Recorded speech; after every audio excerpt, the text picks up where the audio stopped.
Anyone? Yes, I see a hand up there. They were tortured and killed. Okay, anybody else?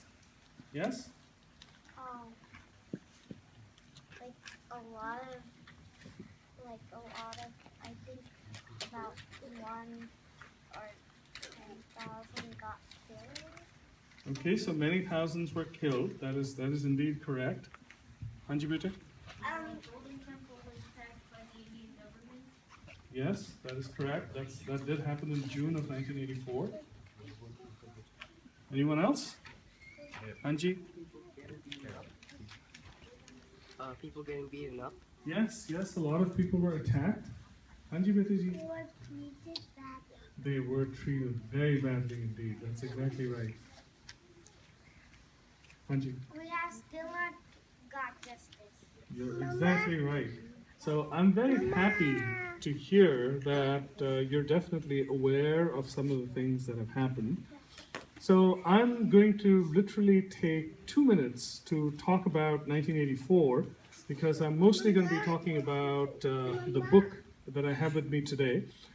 But before that, a year and a half ago, Kultar's Mind, the play, came to New Jersey. There was a performance at Rutgers. Show of hands, did anybody attend that? Okay, so we have a couple of people who attended that. So Kultar's Mime is the story of Sikh children who were caught up in the violence of 1984 and who survived the violence of 1984. So for those of you, the students who are not familiar with 1984, Hanji Bete?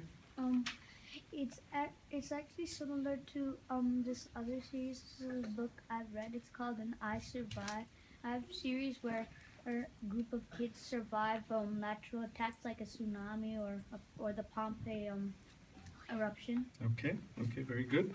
So just for those of you who are not very familiar with the history of 1984, so we don't have a lot of time to go into detail, but I'll give you a very short version.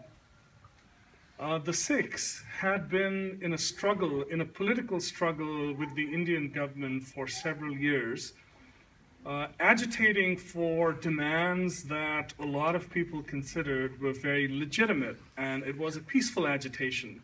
At some point in the 1980s, there was violence in that movement, and in 1984, the Indian government, in an act of very bad judgment, decided to attack the Sri Harmandir Sahib. And very curiously, they picked a day when thousands of innocent men, women, and children were at the Sri Harmandir Sahib to mark the Shahidi Divas of the 5th Guru. The army was expecting a surgical commando operation, but it turned into a full-scale battle that raged for 3 days. And finally, the army had to bring in the biggest tank that the Indian army has in its arsenal, and they completely destroyed the Sri Akal Takht. And after that, terrible things were done to a lot of the Sikh survivors. Sikhs had never imagined that something like this could happen to them in their country. So there was a lot of anger and emotion that was in everyone's hearts as a result of what had happened in Amritsar in June of 1984. In late October 1984, the Prime Minister of India, Indira Gandhi, was assassinated by her 2 Sikh bodyguards who were obviously very angry at the attack on the Sri Harmandir Sahib. And since you're all in Khalsa school, you've probably studied Sikh history, you know that for 300 years, if anyone wanted to teach the Sikhs a lesson, they would attack the Sri Harmandir Sahib, and the Sikhs would always try to bring the perpetrators to justice. Now, we can argue about whether what happened to Indira Gandhi was justice or not, but the point is that she was assassinated by her Sikh bodyguards. In retaliation, the Indian government, her party, which is called the Congress Party, organized a massacre of the Sikhs in Delhi that continued for almost 3 days. So in the capital of the largest democracy in the world, armed gangs roamed neighborhoods, pulling Sikh men, women, and children out of their homes, butchering them, and when it all died down, more than 3,000 Sikhs were dead, and many of them were homeless. Terrible things happened to women. It was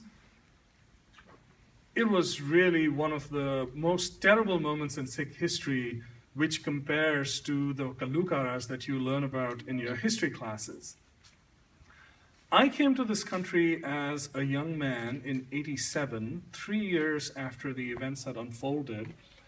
And being from India and having access only to official media, official radio, official television, and a highly censored press, of course, this was before the days of the internet, I had a very skewed understanding of what had happened, which was essentially what had been fed by the Indian government. And that story essentially was, the Sikhs are a violent lot, and in a certain sense, they brought what happened upon their own heads. It was their own fault. And as a young Sikh man, I carried a certain measure of guilt because I felt that we Sikhs were responsible for what had happened to us. Quite by accident, I stumbled upon a few things in my university library here. One of them was a human rights report called Who Are the Guilty?, which was prepared by non-Sikhs who had gone to all the affected areas in Delhi, interviewed the survivors, and painstakingly documented who was responsible for the murders. I read an article by a fearless Indian journalist called Madhu Kishwar, who is also not Sikh, who ran a progressive so-called women's magazine called Manushi. Her reporting was also very aligned with this human rights report and quite at odds with what the government was reporting. Because for 31 years, the Indian government insisted that what happened in Delhi was a quote-unquote riot, which is a spontaneous disturbance. So the official version was, the people of Delhi were very upset that Sikhs had assassinated Indira Gandhi, so they spontaneously rose up and attacked Sikhs. A little over a year ago, that changed. The first page in the book, Kultar's Mine, is a quote from Mr. Rajnath Singh, who's not a Sikh. In India, you have Singhs who are not Sikhs, who is the Home Minister of India, so that makes him the second most powerful politician in India. He went to Tilak Vihar, the so-called widow colony in Delhi, where the survivors of 1984 were settled, and he said the following: "It cannot be called a riot. It was a massacre, a genocide. 1984 is a blot on India's history." For the first time in 31 years, there was official acknowledgement from somebody in power in India that what had happened was nothing less than an act of genocide. So I didn't know that when I came here. When I read this report and this article, I was shocked. I wouldn't believe it. And then I started reading a lot of newspaper articles from international newspapers, and it seemed that what was written in this report and Madhu Kishwar's article was true. It was really a massacre. Quite by chance, I stumbled upon an academic paper written by an anthropologist called Dr. Veena Das, who had studied some of the children who had survived the massacre. In her book, she documented stories, and one of them was completely heartrending. It was the story of a young boy called Avtar, who was 4 or 5 at the time of the massacre. When Dr. Das met him, he was 9. This young boy was deaf and mute. He had seen his father, aided by some of their neighbors, being lynched from a banyan tree close to his house. And being deaf and mute, this child couldn't articulate his pain.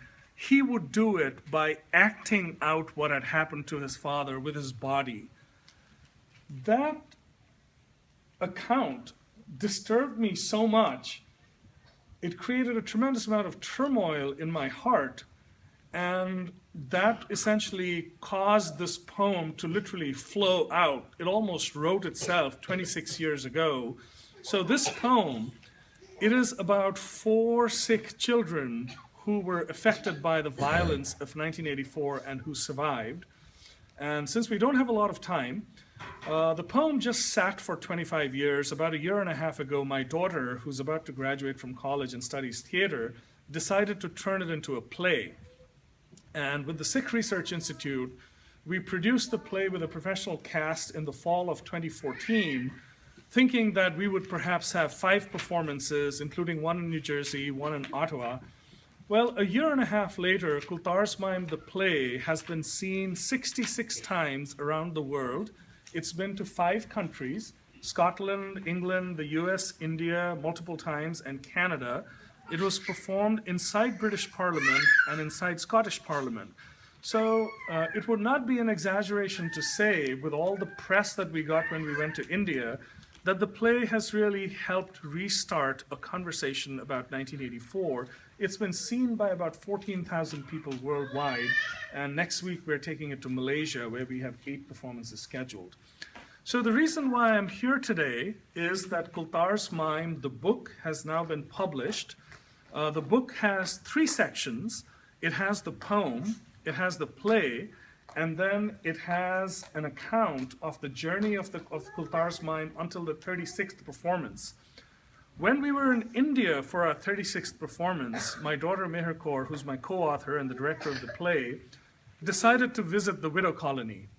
And the last chapter of the book is an account of our visit to the widow colony, where, against all hope and expectations, we found Avtar. That little boy who would act his father's murder out with his body. He's a young man in his 30s. We don't have time, otherwise I would have read from that chapter. It takes about 20-25 minutes, so I'm not going to do it.